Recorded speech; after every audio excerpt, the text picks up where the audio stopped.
తాకట్టులో ఉన్న బంగారాన్ని విడిపించి ఆ రోజు ఆన్లైన్ ధరకే కొంటుంది కొమ్మూరి గోల్డ్.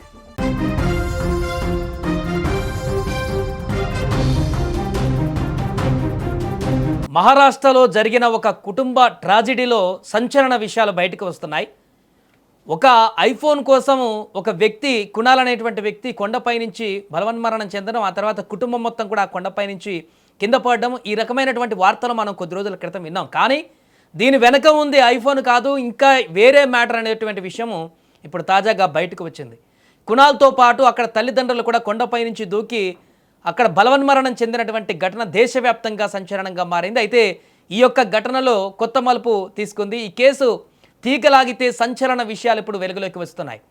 తొలుత దీన్ని ఐఫోన్ కారణంగా జరిగినటువంటి వివాదం వల్ల వచ్చిన ప్రమాదంగా అనుకున్నారు. కానీ దీని వెనకాల చాలా పెద్ద మిస్టరీ ఉన్నట్టుగా తెలుస్తుంది.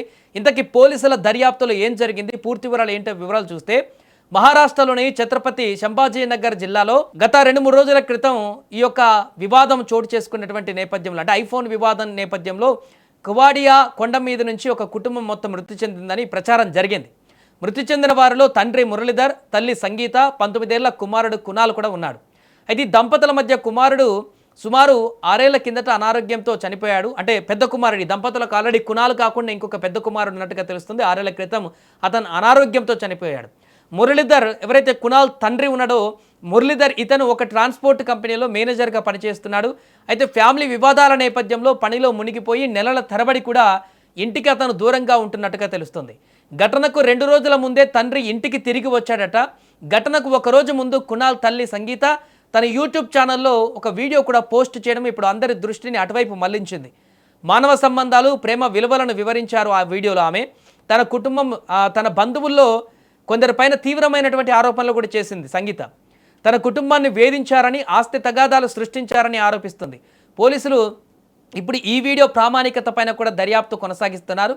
అయితే సంగీత తీవ్ర ఆవేదనతో కనిపిస్తూ చాలా కాలంగా కుటుంబ వివాదాన్ని వివరించేటువంటి ప్రయత్నం కూడా చేశారు ఆ వీడియోలో. తన భర్త, సోదరి లేదా ఆడపడుచు, అలాగే ఇతర బంధువులు తమ కుటుంబంలో కలహాలు రేపుతున్నారని ఆరోపించారు. దీంతో వారంతా తమ కుటుంబంలో శాంతి సంతోషాన్ని నాశనం చేసినట్టుగా పేర్కొంది. బంధువులు తమ కుటుంబంలో వ్యవహారాలలో జోక్యం చేసుకుంటున్నారని, తన భర్తను వేధిస్తున్నారని తెలిపింది. ఆస్తిలో వాటా కావాలన్న డిమాండ్ అందులో ఉందని కూడా తెలిపింది. కుమారుడు కునాల్ గురించి కూడా దాంట్లో ప్రస్తావించింది ఆమె. బంధువులు కునాల్ను తండ్రి, తల్లి నుంచి వేరు చేశారని, కుటుంబం కష్టకాలంలో ఉన్నప్పుడు తనకు భర్తకు మధ్య సఖ్యత లేదంటూ కూడా వివరించింది. తండ్రికి దూరంగా కొడుకు ఉన్నప్పటికీ కుటుంబంలోని కొందరు సభ్యులు పండుగలు జరుపుకున్నారని, బయట భోజనం చేస్తూ పార్టీలు కూడా చేసుకుని యథావిధిగా తమ జీవితాలను గడుపుతున్నారంటూ కూడా ఇండైరెక్ట్గా వీరిని ఇబ్బంది గురి చేస్తున్నటువంటి మిగతా బంధువుల గురించి మాట్లాడింది ఆమె. అయితే సంగీత తరపు బంధువుల వర్షం ఏ రకంగా ఉందంటే, మురళీధర్ సంగీత మధ్య ఆస్తుల విషయాల్లో విభేదాలు ఉన్నాయంటూ తెలిపారు వారు. సంగీత తరపు బంధువులు కొన్నాళ్ళుగా కునాల్ తల్లిదండ్రులు దూరంగా ఉన్నట్లుగా కూడా తెలిపారు. అయితే తల్లిదండ్రులు కలిసి ఉండాలని కొడుకు బలంగా కోరుకున్నాడు. చదువులో చురుకైనటువంటి ఈ వ్యక్తి, కునాల్ అనే వ్యక్తి 10వ తరగతిలో కూడా 82% మార్కులు సాధించాడట. MBBS చదవాలనేటువంటి లక్ష్యంతో కునాల్ అతను చదువును కొనసాగిస్తున్నాడు. అయితే ఇప్పుడు ఈ అంశంలో మురళీధర్ సోదరి, ఆమె వర్షన్ కూడా డిఫరెంట్గా కనిపిస్తుంది.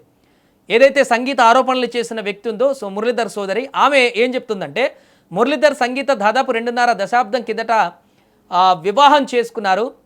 అయితే వీరి వివాహానికి మురళీధర్ తల్లిదండ్రులు అంగీకరించలేదని, ఆ తర్వాత మురళీధర్కు తన కుటుంబ సభ్యులకు మధ్య సంబంధాలు సరిగా లేవని తెలిపింది. మరి ఏం జరిగిందో తెలియదు. మురళీధర్ సంగీత మధ్య కొన్నేళ్లుగా మనస్పర్ధలు ఉన్నట్లుగా తెలిపింది. అయితే మురళీధర్ ఫ్యామిలీ అద్దె ఇంటికి వచ్చి కేవలం 4 నెలలే అయింది. వారంతా చాలా ప్రశాంతంగా ఉండేవారని, కునాల్ ఎవరితో మాట్లాడేవాడు కాదని ఇంటి కేర్ టేకర్, అక్కడ ఉండేటువంటి ఆదిత్య అన్నటువంటి వ్యక్తి కూడా చెప్తున్నారు. ఇదంతా ఇలా ఉంటే పోలీసుల దర్యాప్తులో వెల్లడైనటువంటి అంశాలు ఏంటంటే, దీనిపైన కేసు నమోదు చేసిన పోలీసులు ఘటనకు ముందు కునాల్ తల్లి సంగీత చందుగుడే వీడియో బయటపడడంతో అటువైపు దృష్టి సారించారు. సంగీత తన బంధువులలో కొందరిపైన తీవ్రమైన ఆరోపణలు చేసింది కాబట్టి, తన కుటుంబాన్ని వేధించారని, ఆస్తి తగాదాలు సృష్టించారని ఆరోపించి ఉంది కాబట్టి అటువైపు కూడా విచారణ కొనసాగించారు. ఆ రకంగా దర్యాప్తు చేస్తే పోలీసులు ఇప్పుడు ఆ వీడియో ప్రామాణిక పైన దర్యాప్తు చేస్తున్నారు. ఆ వీడియో ఎప్పుడు చిత్రీకరించారు, అది నిజమైందేనా కాదా నిర్ధారించుకోవడానికి కూడా ప్రయత్నిస్తున్నారు. ఈ వీడియోలో చేసిన ఆరోపణల దర్యాప్తు కొనసాగిస్తూనే దానిలో భాగంగా తాజాగా దీనికి సంబంధించి కుటుంబ సభ్యులు మాట్లాడినటువంటి వీడియో కూడా వైరల్గా మారుతుంది. సో ఇప్పటి వరకు విస్తృతంగా ప్రచారం కొనసాగించినటువంటి ఐఫోన్ కారణంగానే ఇంట్లో గొడవైంది. దాని తర్వాత తండ్రికి కొడుకు మధ్య గొడవ కారణంగా అతను కునాల్ గుట్ట మీదకో కొండ మీదకి వచ్చి దూకాడు అనేటువంటి వివరాలకు సంబంధించి విస్తుపోయేటువంటి అంశాలంటే బ్యాక్గ్రౌండ్లో ఇంకో వేరే పెద్ద స్టోరీ ఉందనేటువంటి విషయం వెల్లడైంది. దీనికి సంబంధించి అక్కడ కునాల్ బంధువులు మాట్లాడుతున్నటువంటి ఒక వీడియో కూడా ఉంది, అది చూద్దాం. मेरे जीजू ड्राइवर थे, ये मानते हैं, बट उनका बैकग्राउंड गरीब नहीं था. वो अच्छे खासे घर से आते थे. उनके पास खेती थी, खेती का पैसा आता था उनको. सेकंड, वो जो आईफोन है, आजकल आईफोन काफी सस्ते हैं, सेकंड हैंड है सर. सेकंड हैंड अगर आप कैश में लो तो 20-25 हजार में आ जाते, इतने महंगे नहीं होते. कुणाल को एजुकेशन के लिए चाहिए था, क्लास के लिए चाहिए था, तो उसको एक फोन लेके दे दिया. दीदी के पास था, फिर कुणाल को भी दे दिया. इसमें इतनी बड़ी मुझे बात नहीं लग रही कि हमने कुछ 1-1.5 लाख का मोबाइल उसको लेके दिया. आप किसी भी मोबाइल शॉप के यहाँ पे चले जाओ, आपको 11-12 जो है ना 20-25 हजार में हम लाके दे देंगे. कोई भी इस्तेमाल करता है. आजकल वो EMI पे लेता भी नहीं है कोई. आपकी सिस्टम हो गया, क्या लगता है आपको? कुणाल वो सिर्फ अपने पापा को शायद लाना चाहता था कि मेरे पापा इमोशनल हो जाए, मेरे पास आ गए. क्योंकि 5-6 दिन पहले उनकी फोन पे बात हुई थी, तब जीजू ने, कुणाल ने उसको बोला था, ये मेरी दीदी के वर्ड्स नहीं थे कि आपको वो चाहिए, मैं चाहिए. ये कुणाल के थे, पापा आप मुझे छोड़ के कैसे जा सकते हो, आप मेरे पास आ जाओ. तो जीजू ने बोला कि मेरे माँ बाप, मेरी बहन, अभी ये सबको समझ में आता है, बट वो छोटा बच्चा है, वो शायद ये चीजें नहीं समझ पा रहा था. उसको समझाने का एक तरीका अलग हम ले सकते थे, बट उनमें मिसअंडरस्टैंडिंग बढ़ती गई. तब से वो काफी परेशान था. इसके बारे में दीदी ने मुझे बताया था, मेरी कुणाल से भी बात हो गई थी. मैंने बोला ये चीजें हर किसी के लाइफ में होता है बेटा, बट शायद वो परेशान था. वो उसके पापा को लाना चाहता था घर पे, शायद इसके लिए उसने वैसा किया. इसके बारे में मुझे ज्यादा पता नहीं, बट हमारी जितनी बातें चल रही थी वैसा कुछ उसने बोला नहीं. कुछ करने का मुझे ऐसा लगा नहीं था. अचानक से उसका फोन आ गया कि मैं जा रहा हूँ, मुझे माफ कर दो. यानी वो सडनली एक हादसा ही था. मुझे ऐसा ही लग रहा है, क्योंकि मेरा बच्चा ऐसा क्यों करेगा. उसके घर में किसी चीज की उसको पैसे की कमी नहीं. माँ बहुत प्यार करते, पापा उससे बहुत प्यार करते, भले वो उनके साथ नहीं रह रहे थे.